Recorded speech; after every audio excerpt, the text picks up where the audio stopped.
right. So the 5 keys to mastery are: surrender to your passion, practice, getting a guide, visualize the outcome, and play to the edge. And I will be describing each and one of them in my personal life.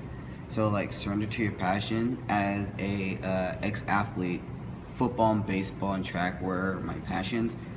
Predominantly football. I just loved everything about it. And in high school, I basically did everything I could to get recruited out of high school, and which I did. I went D2, which was pretty cool.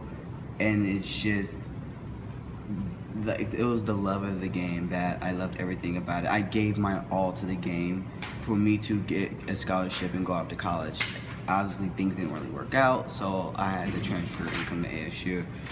Practice-wise, I practice my craft at route running literally every day, and I noticed the progression, the progress, that I can tell that it was a major improvement when I got to college. In high school, I just went at it every day for at least 2 to 3 times a day. I worked on my footwork, which is really a big key as a receiver and a return specialist. Your footwork is everything. So that was some really hard work that I put into a lot of hours. Getting a guide.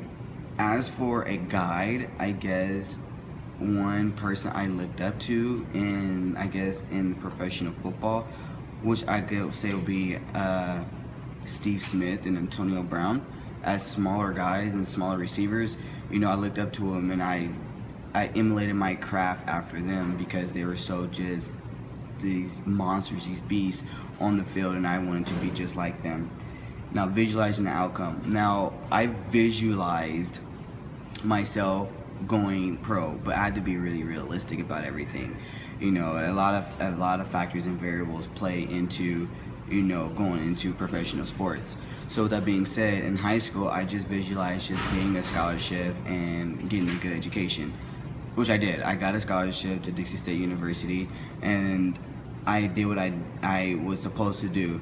Now, me in football and the coaches, I guess, didn't really collaborate together, so I had to transfer to junior college, get my associates, and come to ASU, and the rest is history.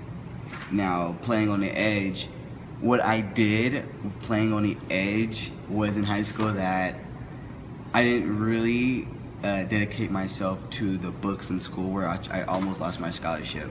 Like I said, I practiced my craft in football and track and baseball so much that schooling was falling back.